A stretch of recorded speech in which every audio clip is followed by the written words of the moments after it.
So now that we've been doing the videos every day for, the last month now, that we could say month safely. And now with this new challenge of wanting to utilize the RX100 Mark 7 rather than the previous videos being on my A7 IV, I was just kind of wanting to do it more along the lines of showing that I can still do these videos with a camera that I haven't utilized in a long time, some months now, instead of just like, showing that I'm still doing the videos on like this really high-end camera when I mean, this is also a high-end camera, but definitely not to, this extreme. So trying to prove a point on doing these daily uploads with, again, a camera that doesn't cost as much, definitely still costly. I'm going to throw that out there. But I was going about this all wrong. In my head anyway, I decided to, or after I thought about it, I decided to kind of take this on in a way of, if people are wanting to get into YouTube, or you're wanting to get into YouTube and that's why you're watching this video, because you're trying to figure out what cameras, or camera I should say, to invest in for, your uses, or what it is you're going to be doing along your YouTube journey. And the RX100 has definitely come across your radar. So this video is not in any way going to be trying to convince you to get this camera, because again, this is a like $1,100-$1,200 camera. If it's well within your budget, by all means, you ain't got to listen to what I'm saying. You know what I mean? Like, go ahead, do what you got to do. But for somebody that, like me, it should have been made, a wiser decision into, probably getting something that didn't hurt me financially. I'm going to showcase what this camera does and doesn't do, and we're going to see if that fits your criteria, right? Because again, I specifically got this camera. Shout out my homie Brian, who recommended the camera for me, because I was wanting to get into vlogs, but I was mainly doing dancing. And he recommended that I get this camera because, again, it wasn't something extremely overkill, and it still checked off everything that I was looking to get out of a camera. So when I got it, I just took it out the box, started recording, and I was like, this was $1,200. But after taking one of his classes and getting kind of a little bit more in depth, like master class of, videography and things like that, he helped me understand that there was a lot I needed to learn about the camera specifically, like within the settings and how to utilize them, when to utilize them. And then my homie Voss, he also, broke that down in a way where, somebody like me could understand how to do so. So shout out to both of them. I appreciate them. I am extremely grateful. And, what I'm trying to really get at here is, think of what it is that you're wanting to shoot on YouTube, right? What is it that you're wanting to post on YouTube? I mean, like, what kind of content is it? Are you going to be doing, mainly vlogs of, daily life? Are you going to be, doing a lot of outdoor stuff? You're going to be real rugged with your, devices or your gear? Are you going to be doing like cooking? What get what I'm talking about? So make sure that you are looking at a camera that can utilize being in that field, right? So outdoor stuff, it could be really bright or it could be really dark. So make sure that you can get something that you can have easy access to your camera. So like a compact camera, it's very accessible, it's compact, it's, very on the go. It can fit in my pocket, right? But it sucks in low light. Like, in my personal opinion, this camera sucks in low light. And there were times where I wanted to shoot, concept videos for my dancing in a dark atmosphere, and I couldn't really execute without proper lighting. And again, because I spent $1,200 on a camera, I had no money to go towards lighting. So you can see where that went. So again, like, keep in mind what it is you're shooting and how you can budget what it is you're wanting to do so that you can do it. And for the over the next few days, I'm going to showcase the capabilities of this camera, of again what it really has, the good qualities of and the bad qualities of. Because right now, I had already charged my camera when I got to work. I've already went through one battery trying to do this video in specific angles, and I wasn't feeling it. I now have the second battery in, and starting this video right now, I'm already halfway through. So battery life, right? You're not going to get, like, make sure that you have multiple batteries, or else you're just going to, kind of be SOL, especially if you're doing a longer length video. You're going to have to shoot, record, and hopefully you don't, lose interest or forget. So yeah. Another really good thing about this camera, like outside of the, compactability, it has a 24 millimeter wide. It's a 200 millimeter zoom. So you can get a decent wide, like, I mean, I wish it was a little wider, maybe around like a 20 millimeter, because, my arm is fully straightened out right now to get this shot.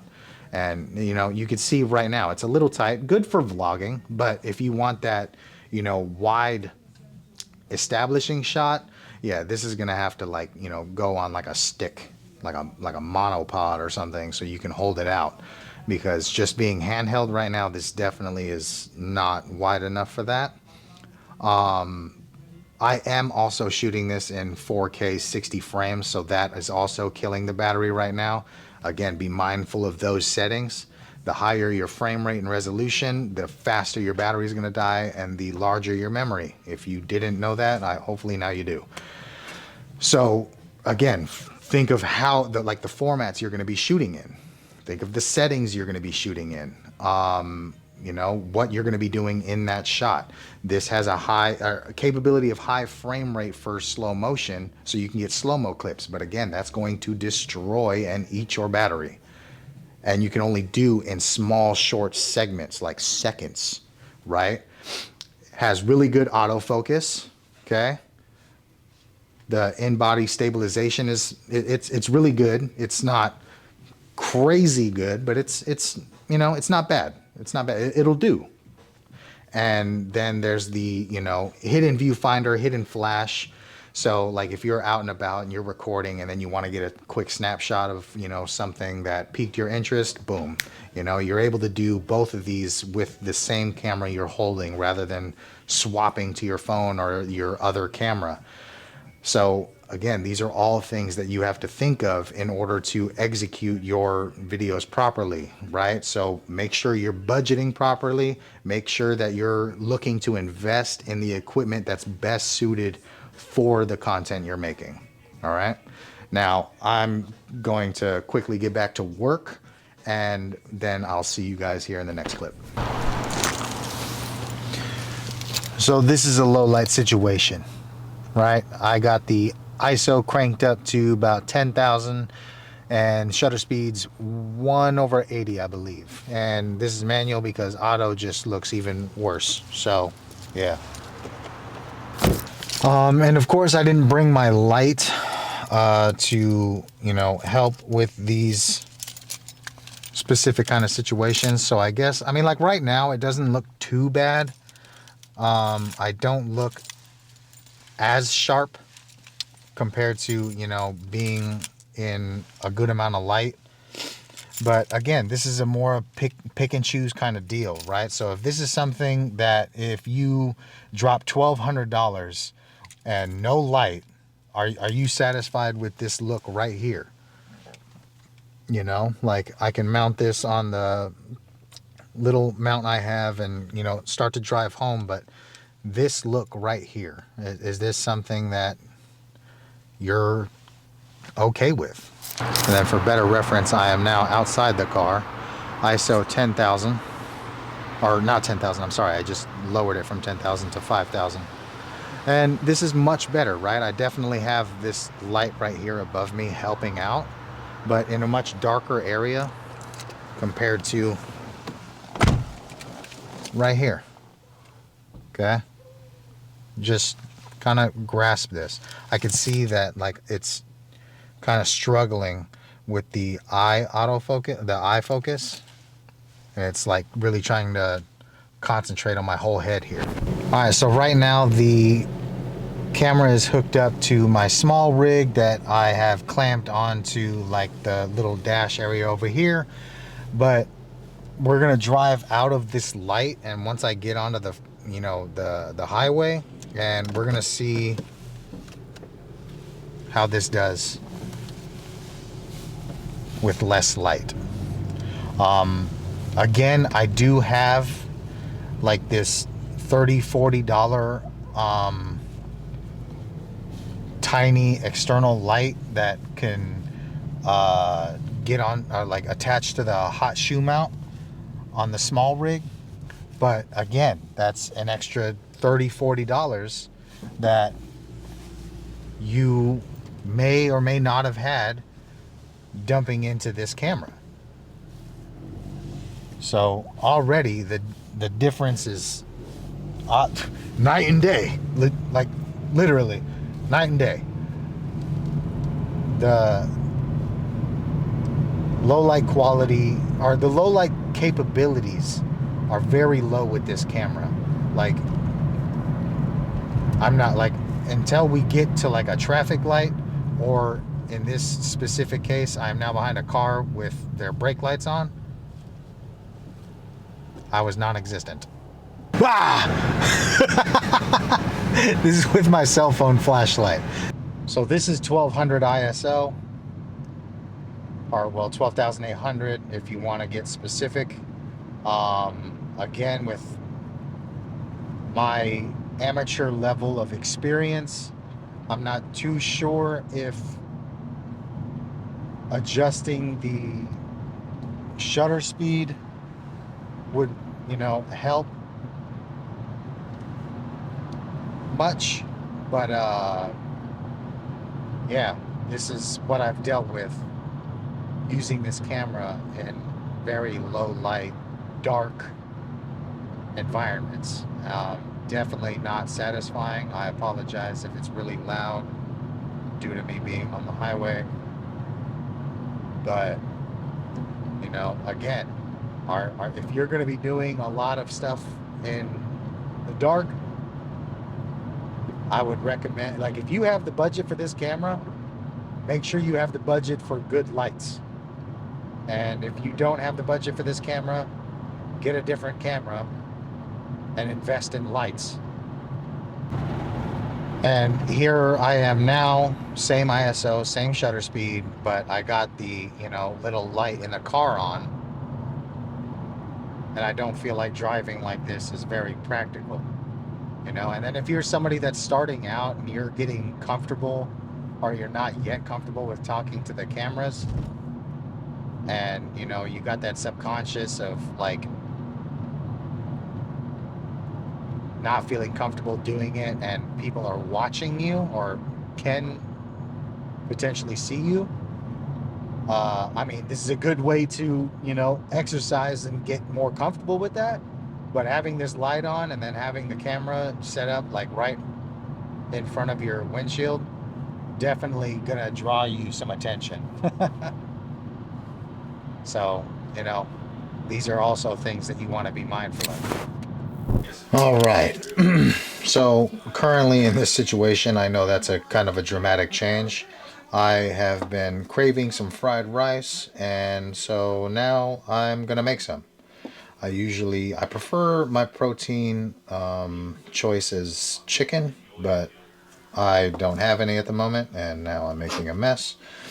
So I am settling with Spam, and that's what we're gonna do now. But continuing, remember, with everything I'm talking about, everything I've kind of described or went over, keep that into consideration when you decide to make your final decision on the camera you're going to invest in.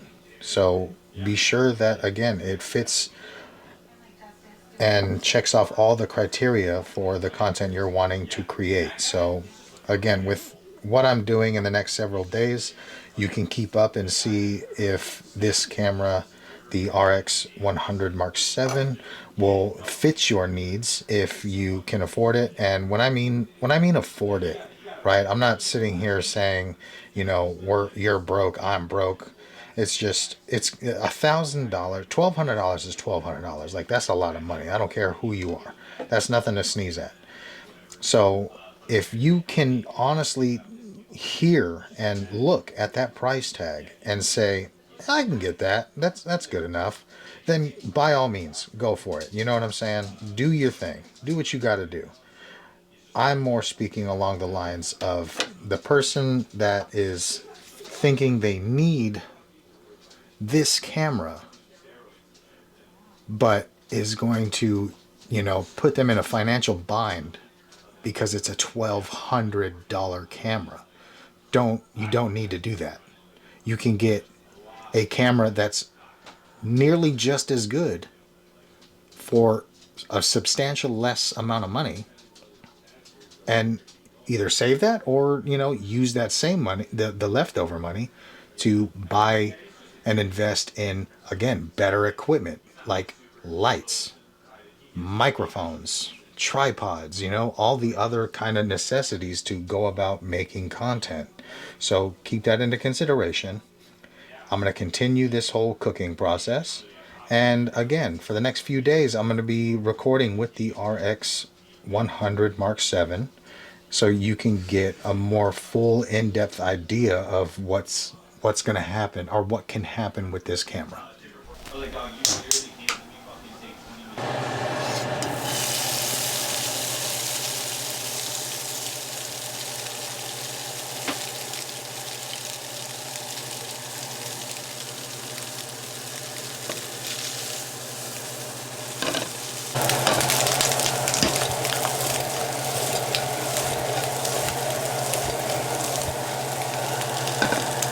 Let y'all know right now that your boy done cooked, literally and figuratively.